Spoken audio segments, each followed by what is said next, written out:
आज हम derivation of quantum shift के बारे में बात करेंगे। जब एक्स किरणों को किसी स्कैटर से स्कैटरिंग कराया जाता है तब स्कैटर्ड एक्सरे में आपाती एक्स किरण से अधिक तरंगदैर्घ्य की एक्स किरणें पाई जाती हैं। इस घटना को क्वांटम इफेक्ट या क्वांटम प्रभाव कहते हैं। इस प्रभाव की व्याख्या क्वांटम सिद्धांत से ही की जाती है। एक्स किरण का एनर्जी पैकेट या क्वांटा, जिसे हम एक्स किरण फोटोन कहते हैं, लक्ष्य के इलेक्ट्रॉन से प्रकीर्णित होते हैं। एक्स किरण फोटोन एक कण की तरह व्यवहार करता है जो इलेक्ट्रॉन के साथ टक्कर में अपनी ऊर्जा क्षय करता है। इलेक्ट्रॉन द्वारा गतिज ऊर्जा लाभ फोटोन द्वारा ऊर्जा हानि के बराबर होता है। इस कारण प्रकीर्णित फोटोन की ऊर्जा आपाती फोटोन की ऊर्जा से कम हो जाती है। कॉम्पटन के अनुसार परमाणु के फोटोन लूज बाउंड व रेस्ट पर इलेक्ट्रॉन एक्स किरण फोटोन के द्वारा मुक्त इलेक्ट्रॉन के रूप में देखे जाते हैं। अतः जब निश्चित तरंगदैर्घ्य की एक वर्णीय एक्स किरणें के फोटोन को प्रकीर्णित करने वाले द्रव्य के लक्ष्य कुछ भी हो सकते हैं, या तो आप कार्बन या कोई भी हल्की धातु पर आपतित करते हैं तो फोटोन तथा इलेक्ट्रॉनों के टक्कर के कारण प्रकीर्णित विकिरणों में के फोटोन की तरंगदैर्घ्य लैम्डा डैश आपाती फोटोन के तरंगदैर्घ्य लैम्डा से अधिक पाई जाती है। जैसा चित्र में आप देख ही रहे हैं, एक फोटोन जो स्थिर पड़े इलेक्ट्रॉन से टकराता है तो टक्कर के पश्चात इलेक्ट्रॉन जो फाई एंगल बनाता हुआ वी वेग से चला जाता है और फोटोन जो है जिसकी एनर्जी एच न्यू डैश हो जाती है, जिसको अपन ई डैश से डिनोट करेंगे।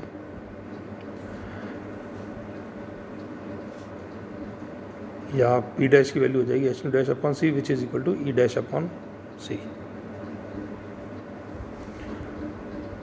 और अपन जानते हैं इलेक्ट्रॉन का रेस्ट मास और इफेक्टिव मास के बीच में संबंध होता है m is equal to m0 upon √1 minus v square upon C square, जहाँ पे m0 विराम द्रव्यमान है।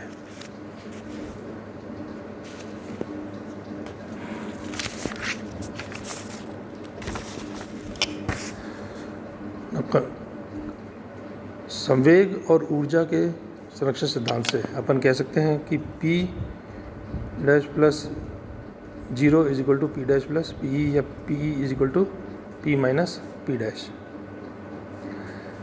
या p square is equal to p square plus p dash square minus 2 p p dash cos theta, या this is equal to 1 upon e square plus E dash square minus 2 E dash cos theta. और energy के संरक्षण के सिद्धांत से अपन कह सकते हैं कि E is equal to E plus m0 square is equal to E dash plus p0 square C square plus m0 square c4। इनको स्क्वायर करके सॉल्व करने पर अपने पास इक्वेशन आएगी कि p square is equal to 1 upon C square E square plus E dash square minus 2 E dash plus 2 m0 C square E minus E dash.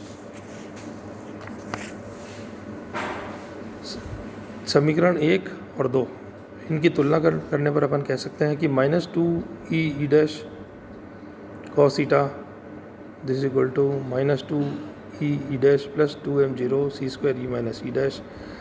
या इसको solve करने पर अपन कह सकते हैं कि 2 ई dash into 1 minus cos theta is equal to 2 m0 square E minus E dash. Now we know that E is equal to H nu and E dash is equal to H nu dash. तो अब ये equation अपनी बन जाएगी 1 minus cos theta upon m0 C square which is equal to E minus E dash upon E dash, या 1 upon E dash minus 1 upon e is equal to 1 minus cos theta upon m0 C square, या lambda dash minus lambda is equal to h c upon m0 C square into 1 minus cos theta.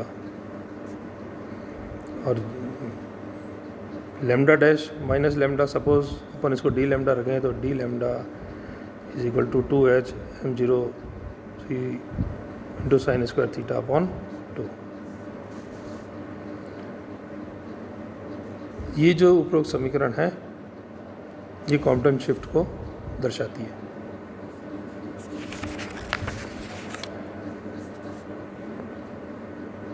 और इससे अपन ये conclusion निकाल सकते हैं कि D lambda is greater than lambda. D lambda Compton shift incident radiation की frequency पर निर्भर नहीं करता है, यह केवल स्कैटर एंगल पर ही निर्भर करता है। और यदि थीटा इज इक्वल टू 0 हो जाए तो d lambda is equal to 0, that means lambda dash is equal to lambda.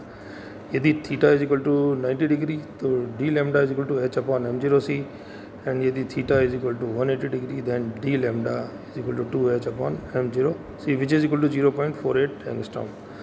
अर्थात स्कैटर एंगल 0 से 180 डिग्री के परिवर्तन में तरंगदैर्घ्य के मान में 0.048 एंगस्ट्रॉम के मान पर वृद्धि हो जाती है।